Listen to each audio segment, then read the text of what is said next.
Lottery ക്ഷേമനിധി ബോർഡിലെ തട്ടിപ്പിൽ കണ്ണടച്ചിരുട്ടാക്കി സർക്കാർ. ഭരണപക്ഷ സംഘടനയുടെ സമ്മർദ്ദമെന്നാണ് ഇതിന് പിന്നിൽ എന്ന് സൂചന. ക്ലർക്ക് സംഗീതിനൊപ്പം മറ്റ് 6 ഉദ്യോഗസ്ഥർക്കും തട്ടിപ്പിൽ പങ്കുണ്ടെന്നാണ് ആഭ്യന്തര അന്വേഷണത്തിലെ കണ്ടെത്തൽ. പ്രജിത് മോഹനൻ ചേരുന്നു. പ്രജിത്ത്, ഈ ലോട്ടറി ക്ഷേമനിധി ബോർഡിലെ തട്ടിപ്പ് ലക്ഷങ്ങളാണ്, 68 ലക്ഷത്തിന് മുകളിലാണ് ഇത്തരത്തിൽ തട്ടിപ്പ് നടത്തിയത്. പക്ഷേ തുടർ നടപടികളൊക്കെ ഇപ്പോഴും ഇങ്ങനെ മന്ദഗതിയിൽ തന്നെ നീങ്ങുകയാണ് എന്ന് മാത്രമല്ല, സർക്കാരിന്റെ ഭാഗത്തു നിന്നൊരു അലംഭാവം ഇതിൽ വ്യക്തമാകുന്നുണ്ട്. എന്തുകൊണ്ടായിരിക്കാം അത്?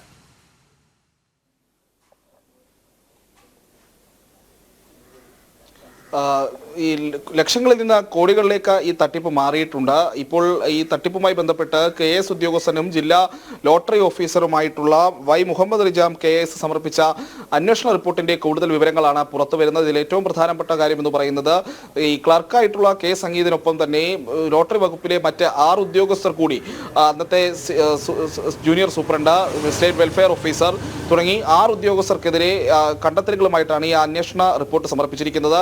ഈ അന്വേഷണ റിപ്പോർട്ടിൽ സമർപ്പിച്ചിട്ടും കാര്യമായൊരു നടപടിയിലേക്ക് ഈ വകുപ്പ് തലവനൊന്നും ഇതുവരെ പോയിട്ടില്ല എന്നുള്ളതാണ് നമ്മൾ മനസ്സിലാക്കുന്നത്. ഇതിന് കാരണമായി പറയുന്നത്, ഈ സംഗീതടക്കം പ്രധാനപ്പെട്ട ഈ ആരോപണം നേരിടുന്ന പ്രധാനപ്പെട്ട 7 ഉദ്യോഗസ്ഥരും ഈ പറയുന്ന രീതിയിൽ ഭരണപക്ഷ സംഘടനയുമായി ബന്ധമുള്ള ആളുകളാണ്. അതുകൊണ്ട് തന്നെ അവർക്കെതിരെ നടപടിയെടുക്കരുത് എന്ന രീതിയിൽ ഒരു സമ്മർദ്ദം ആദ്യം മുതൽ തന്നെ ഉണ്ട് എന്നുള്ളതാണ് ഏറ്റവും പ്രധാനപ്പെട്ട അല്ലെങ്കിൽ ഉയരുന്ന വിമർശനം. ഈ ക്ഷേമനിധി ബോർഡ് അടക്കമുള്ളവർ ഭരിക്കുന്നതും CPM-ന്റെ ആളുകൾ തന്നെയാണ്. അതുകൊണ്ട് തന്നെ അത്തരത്തിലുള്ള നടപടികളിലേക്ക് പോകാതിരിക്കുക എന്നുള്ളതാണ് ഈ ഭരണപക്ഷ സംഘടനയുടെ സമ്മർദ്ദം മൂലം വകുപ്പ് തന്നെ സ്വീകരിക്കുന്ന നിലപാട് എന്നുള്ളതാണ്. എന്തായാലും ഇന്ന് ക്ഷേമനിധി ബോർഡിന്റെ ഒരു യോഗം ചേരുന്നുണ്ട്. ഏതെങ്കിലും തരത്തിൽ ഈ ഉദ്യോഗസ്ഥർക്കെതിരെ നടപടി ആവശ്യപ്പെടാനുള്ള സാധ്യതയുണ്ട് എന്നുള്ളതാണ് നമ്മൾ കാത്തിരിക്കുന്നത്. പ്രത്യേകിച്ച് നേരത്തെ ഈ സംഗീതിന്റെ തട്ടിപ്പ് ആദ്യം വ്യക്തമായ സമയത്ത് തന്നെ ഒരു പോലീസ് പരാതി നൽകിയെങ്കിലും അതിലൊന്നും കാര്യക്ഷമമായിട്ടുള്ള ഒരു അന്വേഷണത്തിലേക്ക് കാര്യങ്ങൾ പോയിട്ടില്ല. എന്തായാലും ഈ തട്ടിപ്പ് അത് ആദ്യഘട്ടത്തിൽ 68 ലക്ഷമായിരുന്നു, പിന്നീട് അത് 78 ലക്ഷത്തിലേക്ക് പോയിരുന്നു. പിന്നീട് അത് 1.5 കോടിയോളം രൂപ തട്ടിയെടുത്തു എന്നായി. ഇപ്പോൾ ഏതാണ്ട് 4 കോടിക്കടുത്ത് വരെ തട്ടിപ്പ് നടന്നിട്ടുണ്ട് എന്നുള്ളതാണ് ഈ അന്വേഷണ റിപ്പോർട്ടിൽ അല്ലെങ്കിൽ ഈ പറയുന്ന കണ്ടെത്തലുകളായി ഉള്ളത് എന്നുള്ളതാണ് നമ്മൾ മനസ്സിലാക്കുന്നത്.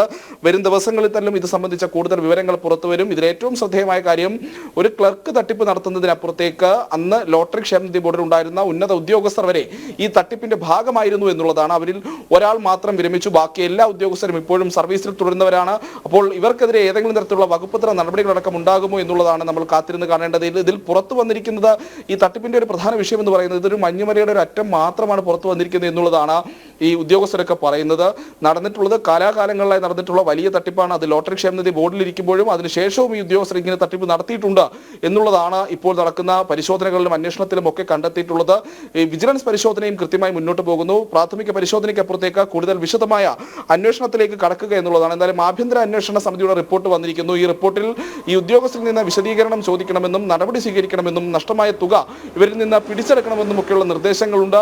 ഈ നിർദ്ദേശത്തിൽ ലോട്ടറി വകുപ്പ് ഡയറക്ടർ അടക്കം എന്ത് നടപടി സ്വീകരിക്കുന്നു എന്നുള്ളതാണ് നമ്മൾ കാത്തിരുന്ന് കാണേണ്ടത്. അതോടൊപ്പം തന്നെ വിജിലൻസ് അന്വേഷണം വരുമ്പോൾ, അതിൻ്റെതായ പൂർണ്ണമായ കണ്ടെത്തലുകളിലേക്ക് വരുമ്പോൾ ഈ തട്ടിപ്പ് ഇനിയും കോടാനുകോടികളിലേക്ക് കടക്കുമോ എന്നുള്ളൊരു സംശയം കൂടി നിലനിൽക്കുന്നുമുണ്ട്. രോഹിണി. ശരി, പ്രജിത് മോഹനനാണ് വിവരങ്ങൾ നൽകിയത്.